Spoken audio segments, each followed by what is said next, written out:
Toutes les histoires ne commencent pas sur des trônes ou dans des temples. Parfois, le destin de tout un peuple se cache derrière le silence d'une femme ordinaire.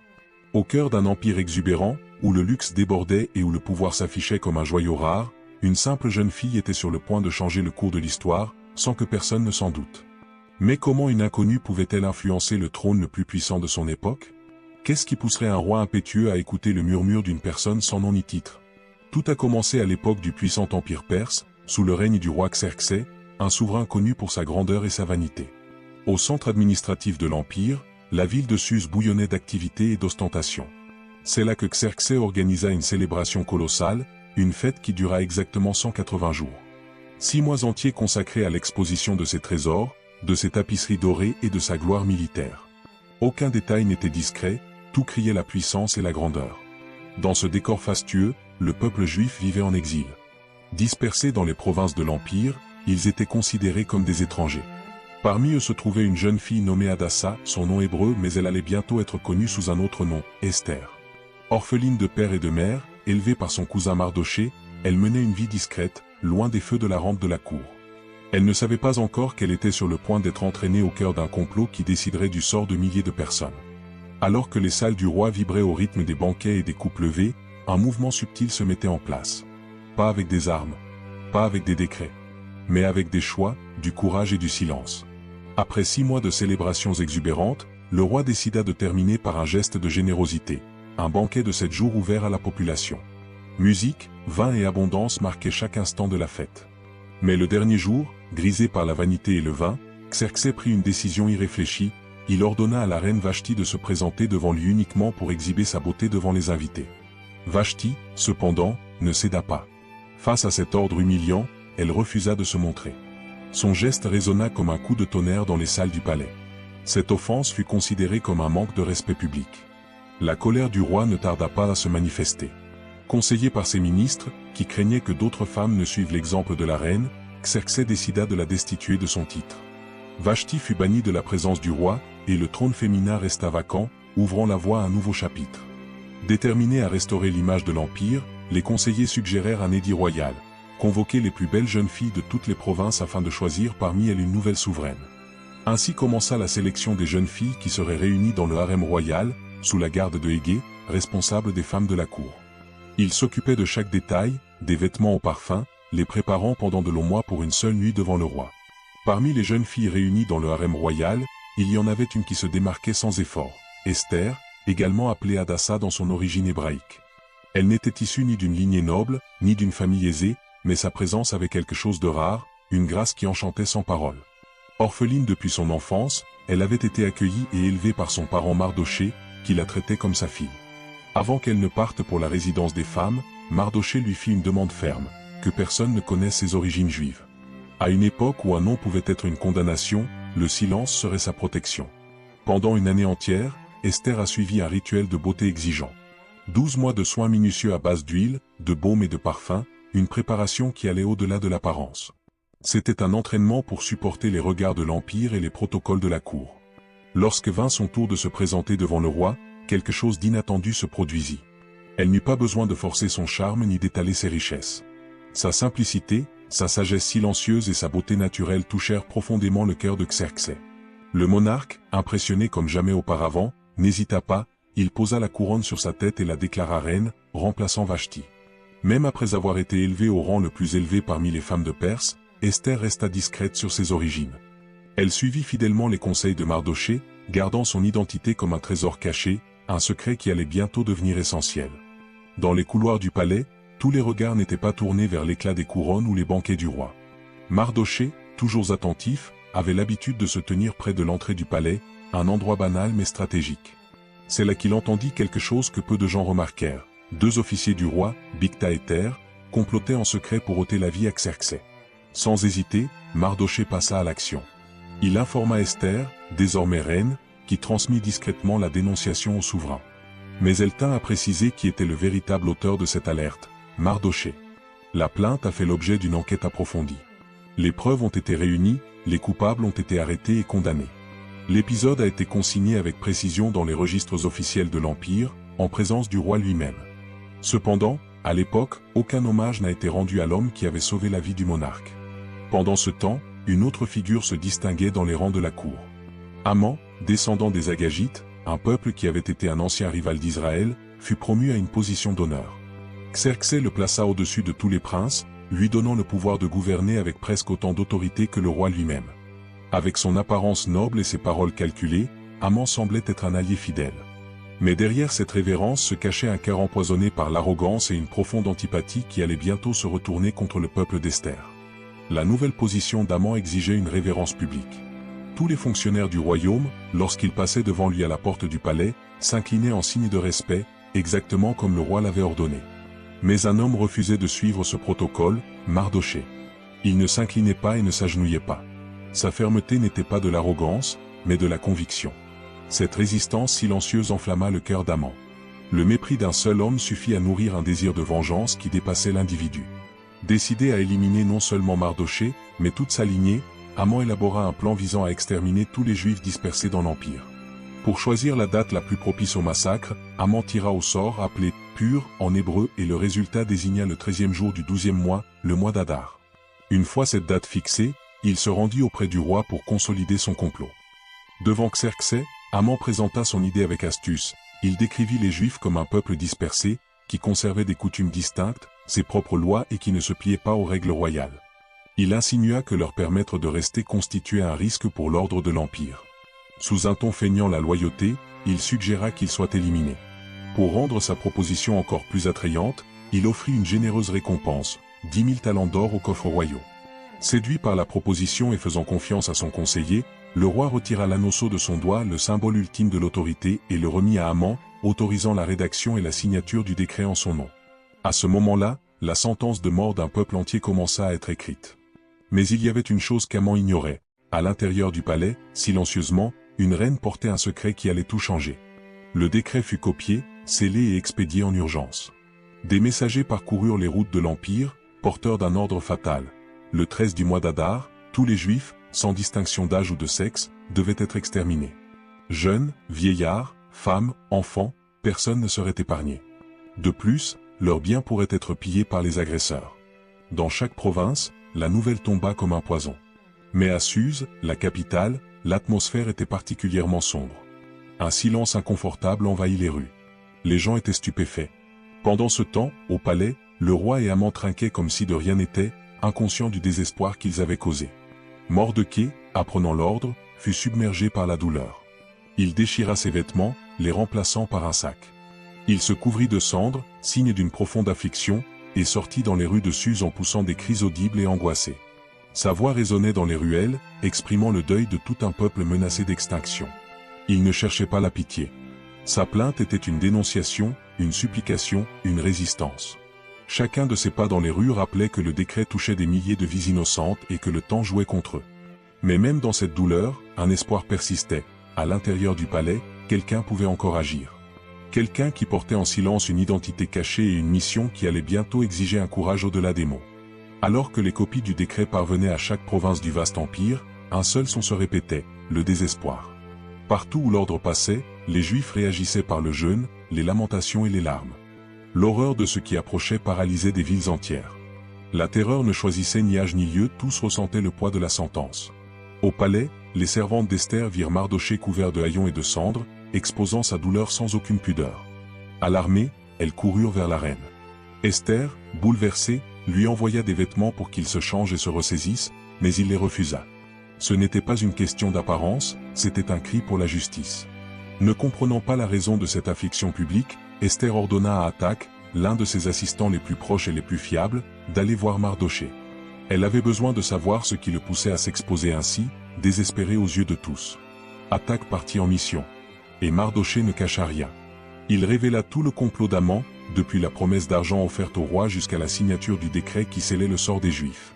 Afin qu'Esther n'ait aucun doute, il lui remit une copie de l'édit, preuve concrète de la menace.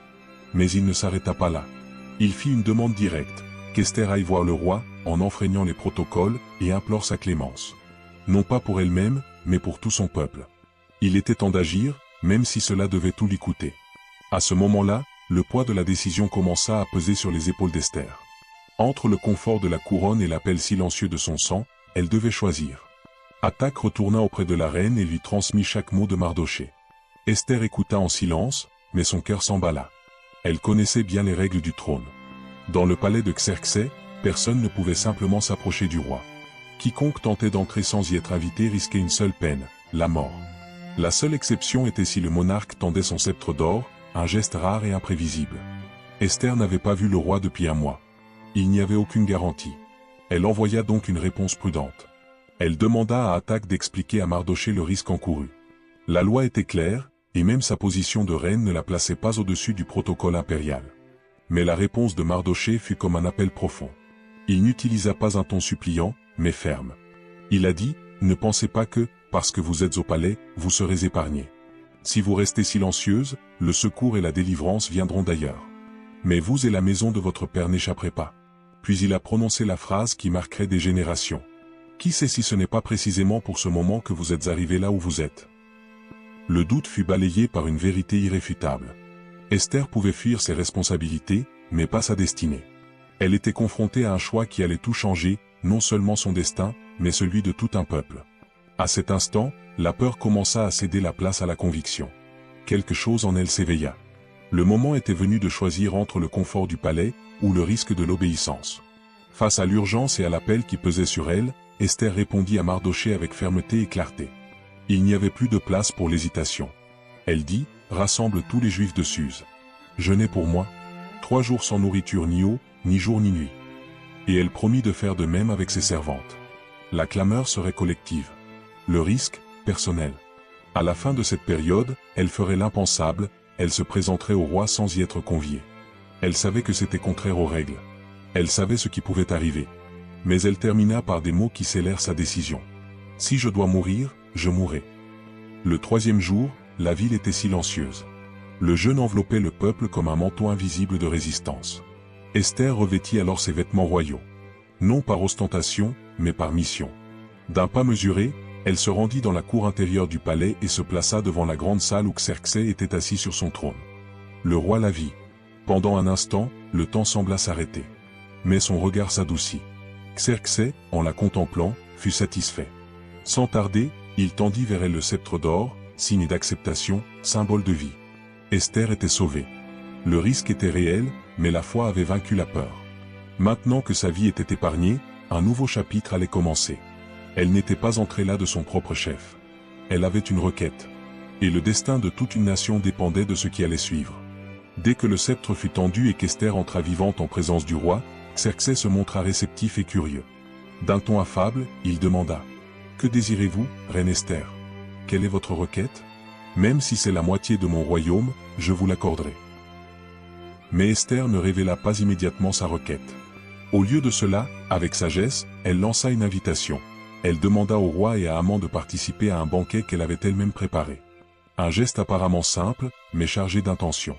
Pendant le repas, le roi insista à nouveau, il voulait savoir quelle était la véritable requête de son épouse. Mais, une fois de plus, Esther repoussa sa réponse. Elle suggéra une autre rencontre, plus intime, le lendemain. Elle dit qu'elle révélerait alors tout. Le 2e banquet serait le moment décisif.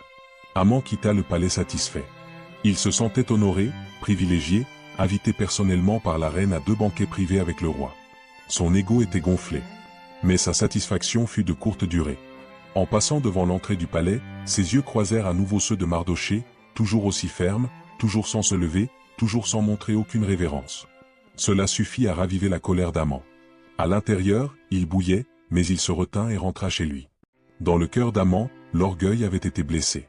Et lorsque la vanité est blessée, la haine grandit généralement en silence, prête à se transformer en action. De retour chez lui, Haman réunit ses amis et sa femme, Zérès, pour se vanter de ses exploits. Il parla de sa fortune, de ses nombreux enfants, des postes qu'il occupait dans l'Empire. Mais ce qui le remplissait le plus de vanité, c'était l'invitation exclusive qu'il avait reçue de la reine. Lui seul, aux côtés du roi, avait été convoqué au banquet d'Esther. Cependant, au milieu de tant d'exaltation, un seul détail le rongeait. Mardochée était toujours là, assis devant le palais, comme si sa présence suffisait à effacer tous les honneurs d'Haman.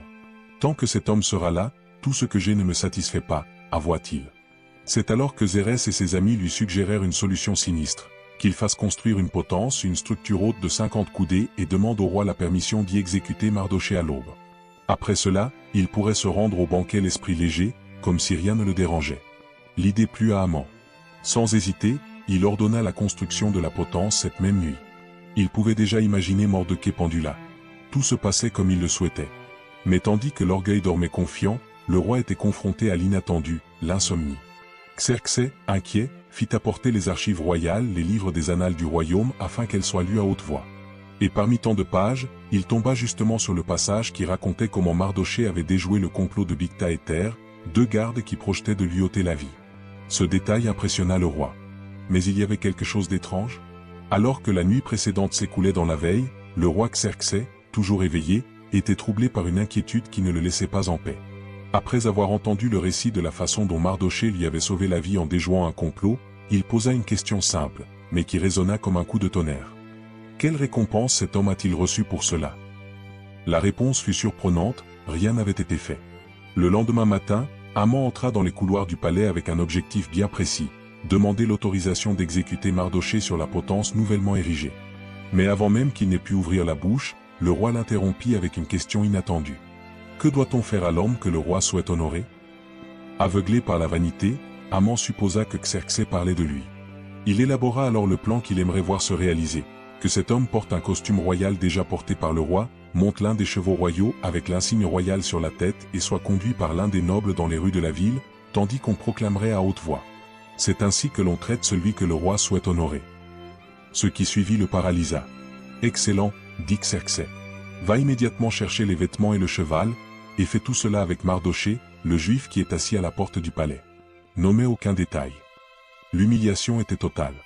Haman, celui-là même qui prévoyait de pendre Mardochée au lever du soleil, était maintenant obligé de l'habiller avec des vêtements royaux, de le conduire dans un défilé public et de crier des louanges à son nom. Après ce rituel forcé, Haman rentra chez lui, complètement désespéré. Sa femme et ses amis, qui auparavant nourrissaient son orgueil, prévoyaient désormais sa chute.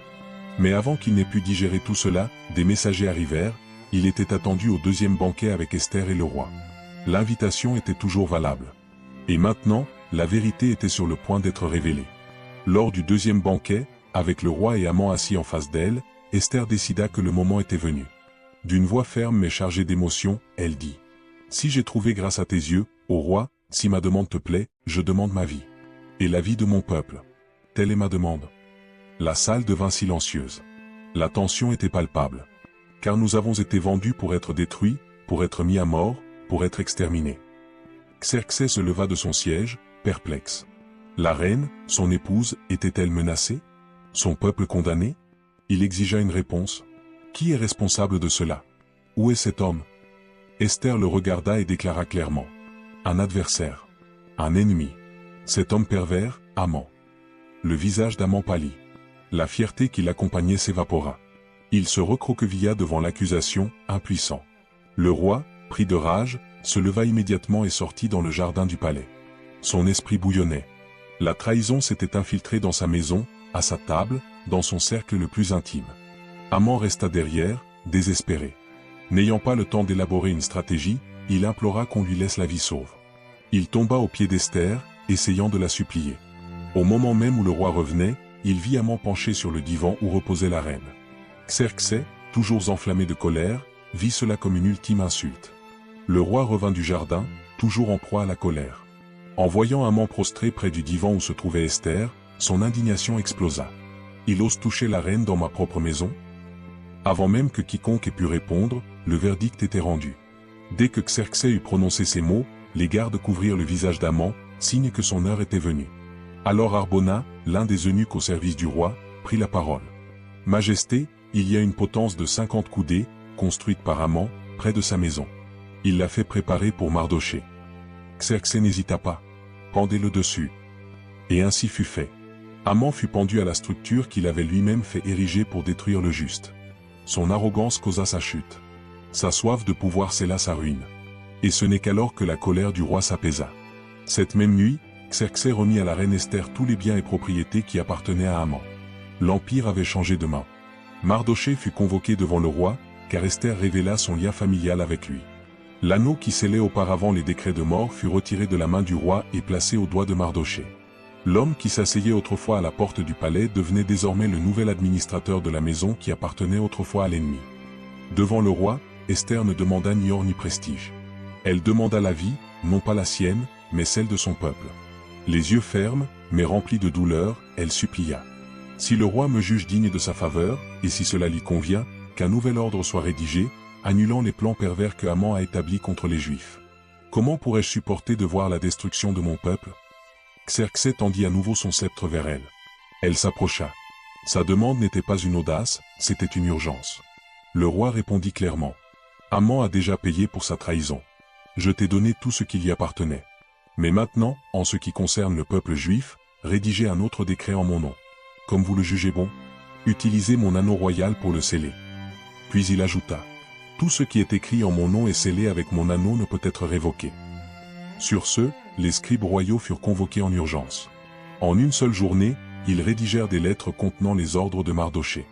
Les messages furent envoyés à toutes les provinces, 127 au total, de l'Inde à l'Éthiopie, dans toutes les langues et tous les dialectes, afin qu'aucun peuple ne soit dans l'incapacité de les comprendre. La nouvelle proclamation n'annulait pas le premier décret, car celui-ci était déjà scellé. Mais elle donnait au peuple juif quelque chose d'inédit, le droit de se défendre, de se préparer, de protéger ses vies, ses familles et ses biens. La plume devint une épée. Les mots devinrent un bouclier. Et le destin commença à changer, non pas par la violence, mais par le rétablissement de l'autorité. Mardochée assuma son nouveau rôle avec honneur et fermeté. Utilisant le nom et le sceau du roi Xerxès lui-même, il rédigea le nouveau décret qui autorisait les Juifs, dans toutes les provinces de l'Empire, à s'unir et à défendre leur vie. C'était un document de justice et non de vengeance qui leur accordait le droit de résister à toute attaque armée contre leur famille. Les lettres furent scellées avec l'anneau du roi et livrées en toute hâte par des messagers montés sur des chevaux rapides. L'avis se répandit dans tous les coins de l'Empire, des palais aux villages, et atteignit également la citadelle de Suse, où la tension était la plus intense. Le jour fixé était le même que celui qui avait été tiré au sort par Haman, le 13 du mois d'Adar. Mais désormais, ce jour n'apporterait pas la fin, il apporterait la délivrance. Lorsque Mardochée quitta la présence du roi après avoir scellé le nouveau décret, il n'était plus l'homme vêtu de vêtements simples à la porte du palais. Il était vêtu d'habits royaux, une tunique bleue et blanche, une ceinture rouge et une couronne d'or sur la tête. En le voyant, Suse explosa de joie. La ville qui était auparavant remplie de peur débordait maintenant de joie. Pour les Juifs, ce fut un moment de lumière. La joie, l'honneur et l'espoir remplirent leurs maisons et leurs cœurs. Et quand le jour arriva, les ennemis se préparèrent à attaquer, mais quelque chose d'inattendu se produisit, les rôles s'inversèrent. Les Juifs ne s'enfuirent pas. Ils se levèrent. Ils se battirent ensemble. Et, dans tout l'Empire, ils l'emportèrent. Personne ne put leur résister, car le respect, voire la crainte, qui entourait désormais les Juifs les rendait inébranlables. Le décret n'a pas seulement permis la survie. Il a restauré la dignité de tout un peuple. Au cœur de la citadelle de Suse, les Juifs ont affronté leurs ennemis de front. Ce jour-là, 500 hommes sont tombés, dont les 10 fils d'Haman, héritiers de son arrogance et de sa haine. Mais même avec la victoire en poche, les Juifs n'ont pas pris les biens des vaincus. Ils ne se battaient pas pour le profit, mais pour leur survie. Les morts furent enregistrés et portés à la connaissance du roi Xerxès le jour même. Il partagea les chiffres avec la reine. À Suse, les Juifs ont éliminé 500 hommes et les 10 fils d'Haman. Imaginez ce qui a pu se passer dans les autres provinces. Maintenant, dites-moi, Esther, que désirez-vous de plus? Esther répondit d'une voix ferme. Que les Juifs ici à Suse reçoivent la permission de poursuivre leur défense pendant un jour supplémentaire. Et que les corps des fils d'Haman soient exposés, en signe de la fin du mal qui les entourait. Xerxès approuva sans hésiter. L'ordre fut donné. Et ainsi, le lendemain, les Juifs de Suse purent mener à bien leur mission d'autodéfense. Les 10 fils d'Haman, qui avaient hérité du même poison que leur père, furent pendus non par cruauté, mais comme témoignage d'une justice accomplie. Pendant ce temps, dans les autres régions de l'Empire, les Juifs s'organisèrent également.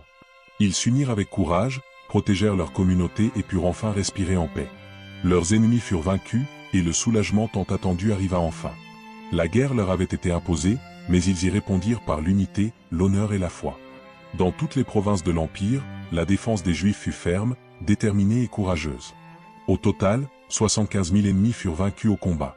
Mais comme à Suse, personne ne toucha au bien des morts. La guerre n'était pas pour la conquête, elle était pour la vie. La victoire eut lieu le 13e jour du mois d'Adar, mais le lendemain, le 14e jour, le peuple ne prit plus les armes. Au lieu de cela, ils levèrent leurs coupes, rompirent le pain et firent la fête. Pour la première fois depuis longtemps, ils purent rire sans crainte. Ils échangèrent des cadeaux, partagèrent leur nourriture avec les nécessiteux et transformèrent leur douleur en fête. Mordecai, désormais en position de leader et d'honneur, a tout consigné par écrit. Il a ensuite écrit des lettres à toutes les communautés juives dispersées dans les 127 provinces du roi Xerxès. Dans ces lettres, il demandait aux Juifs de célébrer chaque année les 14 et 15 Adar, en souvenir du moment où ils avaient été libérés des mains de leurs ennemis. Ces jours devaient être marqués par la joie, les banquets, l'union, la générosité et la gratitude. Des cadeaux entre amis, de l'aide aux pauvres et la reconnaissance que le salut n'est pas venu par la force, mais par la volonté. Le peuple s'y conforma. Ce qui avait commencé comme une réponse à la peur devint un symbole de foi. C'est pourquoi le nom choisi pour cette célébration fut Pourim, en référence directe au « pur », les sorts tirés par Haman pour déterminer le jour de la destruction. Ironie divine, ce qui avait été prévu pour tuer sert désormais à célébrer la vie. Et ainsi, les Juifs ont pris un engagement éternel. Année après année, génération après génération, le peuple se réunirait pendant ces 2 jours pour ne pas oublier. Pour se rappeler que même lorsque tout semble perdu, Dieu écrit encore avec des lignes invisibles. Et que le silence d'une reine peut crier plus fort que les décrets de mort. Pourim n'est pas seulement un souvenir. C'est une promesse. Même après la victoire, le royaume a poursuivi sa marche.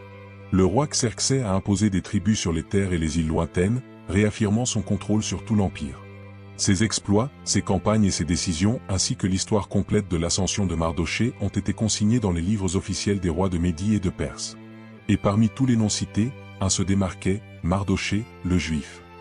Élevé au 2e rang le plus élevé de l'empire, il devint le bras droit du roi. Mais ce n'est pas seulement pour sa position qu'il fut honoré, c'est aussi pour son intégrité. Mardochée utilisa son autorité pour protéger, guider et édifier le peuple qui fut un jour au bord de la destruction. Sa voix était entendue. Son cœur était tourné vers le bien de tous les Juifs. Et à ses côtés, la mémoire d'Esther restait vivante. Non pas comme une reine parmi tant d'autres, mais comme un symbole éternel de courage silencieux. Son choix de tout risquer, sa sécurité, sa position, sa vie au nom d'un peuple menacé, a changé le cours d'une nation. Esther nous enseigne que la foi n'est pas l'absence de peur, mais l'action même lorsque la peur crie. Son histoire nous invite à ne pas nous taire face à l'injustice, même lorsque notre voix tremble. Elle prouve que le courage d'une seule personne, motivée par la vérité, peut réécrire des décrets, sauver des vies et laisser un héritage éternel. Et ainsi, là où il y avait une menace, une fête est née. Là où il y avait le silence, une voix s'est fait entendre. Et là où il y avait la mort, la vie a fleuri.